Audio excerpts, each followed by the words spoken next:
Maintenant, on va voir quelque chose de très important, comment faire une barre de navigation, comme on a ici, responsive, c'est-à-dire que quand on va arriver sur les petits écrans, notamment téléphone, etc., on a une icône hamburger ici, et on va pouvoir ouvrir un site vertical au lieu d'avoir un site qui va être horizontal comme ça.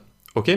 Allez, on va voir ça tout de suite, c'est très très important parce que une barre de navigation responsive, on en a sur chaque site en fait, tout simplement, donc il faut savoir le faire.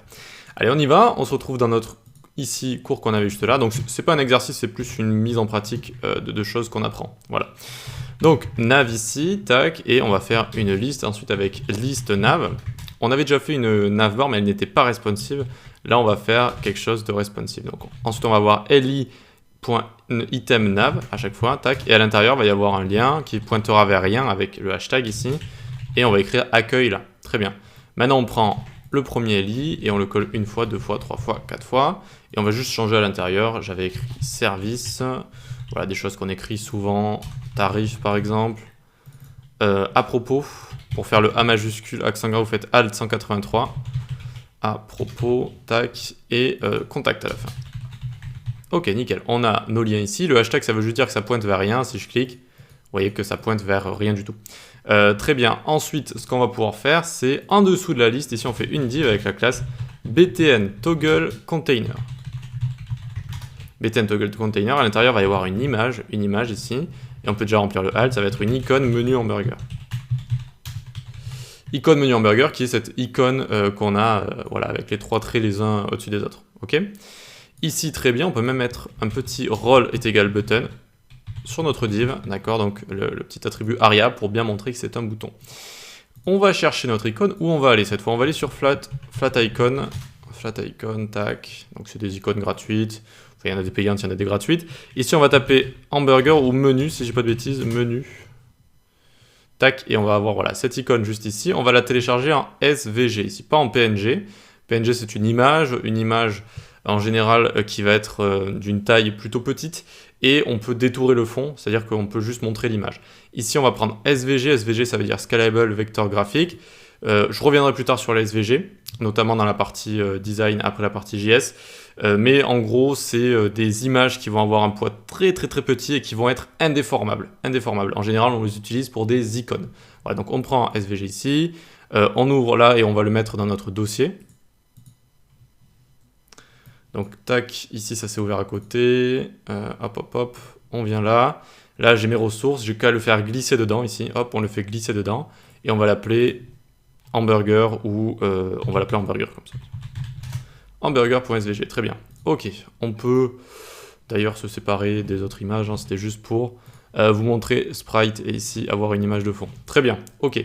Donc, qu'est-ce qu'on a ici? On a notre icône hamburger, très bien. On va écrire une seule chose à l'intérieur. Donc, en fait, c'est une suite de points. Pass, ça veut dire chemin.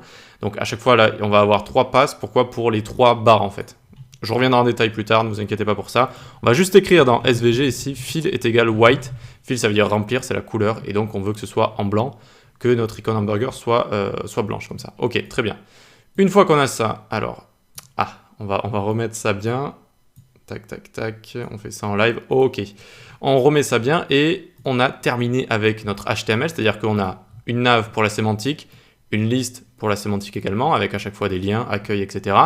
Et on a une div btn qui va nous servir à toggle tout ça, On peut aller directement dans le CSS, donc on va venir ici, on enlève tous les media queries ici, vous verrez qu'on va utiliser les media queries, hein, vu évidemment tout ça va être lié dans cette vidéo.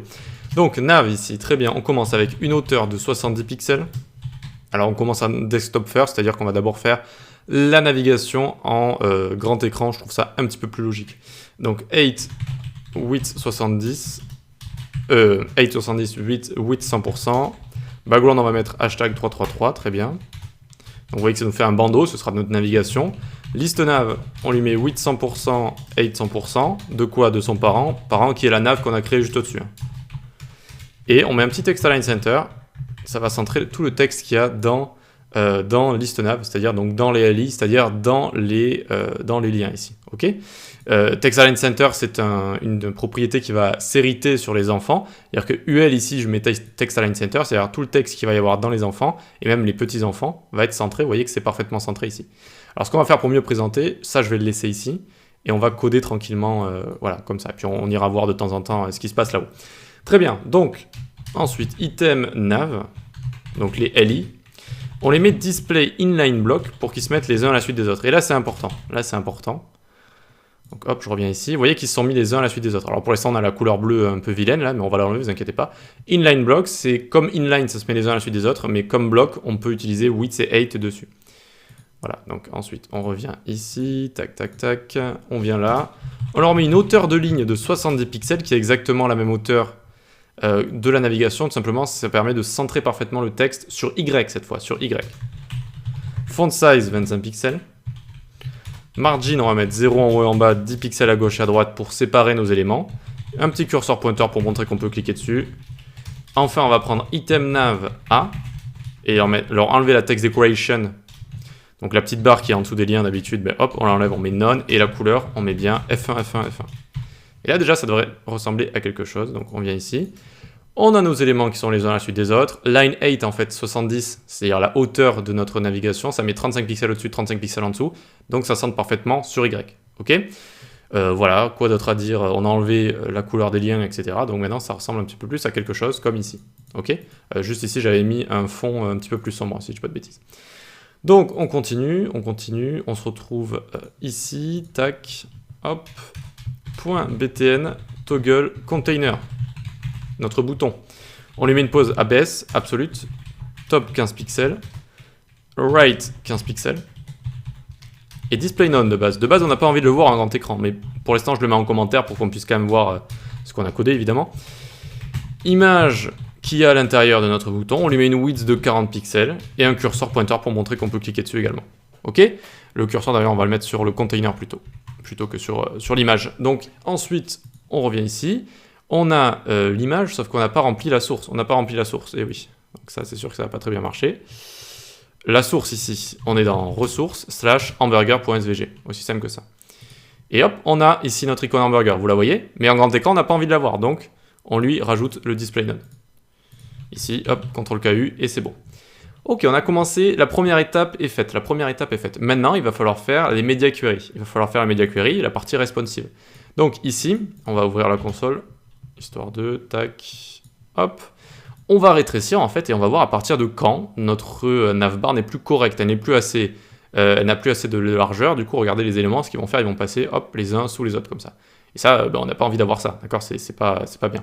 Donc on descend et on voit qu'à partir de 650 par exemple ici, c'est bien pour laisser toujours une petite marge avant de changer le design.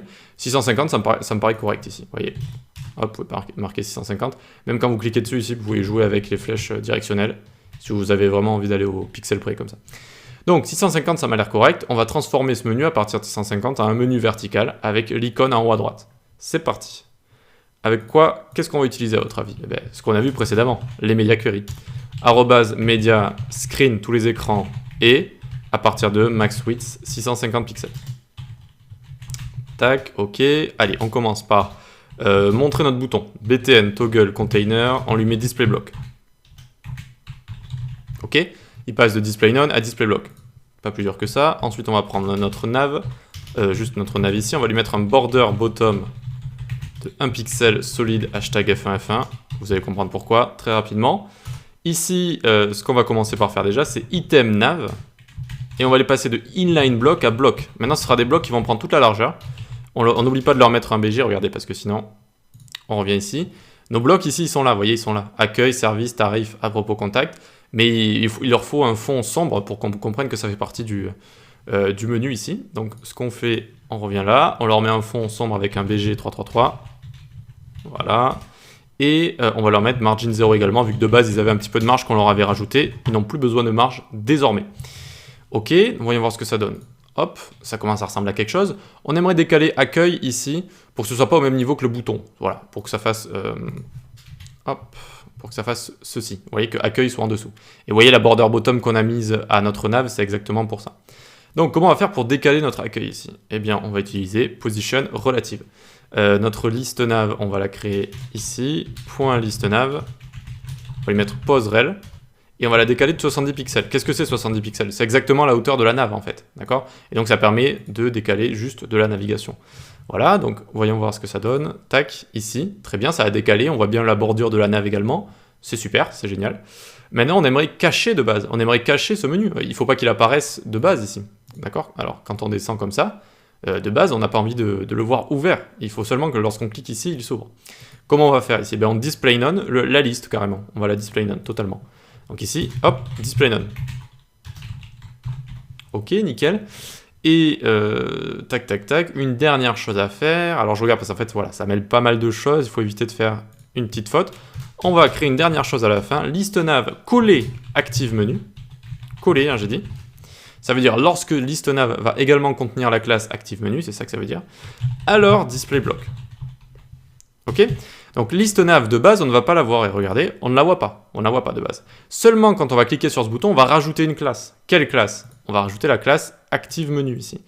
Et cette classe active menu, ça va la display block, ça va rajouter display block, voilà, tout simplement. Comment on fait pour changer ça en JavaScript? Ça va être très simple, avec ce qu'on a vu dans la petite partie JavaScript pour l'instant, ça va nous suffire. Donc on peut venir dans notre app.js ici, hop, on va prendre le menu, const menu est égal. On vient le sélectionner, document.querySelector, on vient le sélectionner. On vient sélectionner quoi? Le menu, donc liste nav. Ok, il nous manque une deuxième chose, c'est le bouton sur lequel on va cliquer. Const btn menu, on va l'appeler, est égal document.querySelector, tac, hop, btn toggle container. Donc on va prendre le menu qu'on va changer, qu'on va animer, et le bouton sur lequel on va cliquer. Voilà. On doit être à l'écoute d'un événement sur quoi? Le bouton, c'est sur lui qu'on va cliquer. Donc btn menu.addEventListener, on est à l'écoute d'un événement, clique, quand on clique dessus, alors on envoie une fonction, va-t'en, tac, fonction ici, ok, tac, on envoie une fonction, et qu'est-ce qu'elle va faire cette fonction? Elle va prendre menu.classList, et ici on va mettre toggle, on-off, active menu. Alors, classList, ça nous donne accès à des méthodes, notamment la méthode toggle, qui fait que si le menu, il a la classe active menu, eh bien ça lui enlève la classe, s'il ne l'a pas, ça lui rajoute. Rajoute, enlève, rajoute, enlève, rajoute, enlève. Voilà, c'est ça un toggle en fait. Voilà. Donc on peut revenir ici, voyons voir ce qui va se passer, je clique, ça s'ouvre, je clique, ça se referme, ça s'ouvre, ça se referme, ça s'ouvre, ça se referme. Super, génial. On peut même le voir dans la console ici, si on va dans Elements, dans le DOM, on ouvre nav ici, et on voit que ça va passer en surbrillance, vous voyez, liste nav, active menu, liste nav, active menu, comme ça. Et voilà comment on fait un menu responsive. Et croyez-moi, vous en avez besoin, vous allez en avoir besoin sur chacun de vos sites. Hein. Que le menu soit à gauche, à droite, en haut, en bas, on va tout le temps avoir besoin de quelque chose de responsive. Et généralement, eh bien, les menus, ils sont en haut, comme ça, ils sont collés en haut, même si on peut en avoir sur les côtés, etc. Mais généralement, voilà, ça va finir en icône hamburger, et ensuite on ouvre, on ferme, comme ça directement. Alors ici, on aurait pu animer l'icône pour faire une petite croix, par exemple, ça aurait été sympa. Et on aurait pu également... Lorsqu'on clique sur les liens, ça nous amène à une partie du site et ça ferme la navigation. Tout ça, on le verra, mais un petit peu plus tard, notamment quand on fera notre premier site ensemble. Ce qui va arriver très prochainement, ce sera après la partie Flexbox et CSS Grid qu'on a juste après. Voilà pour ça. Comme d'hab, je vous mets le code source en description et si vous avez des questions, posez-les. Sinon, on peut passer à la suite.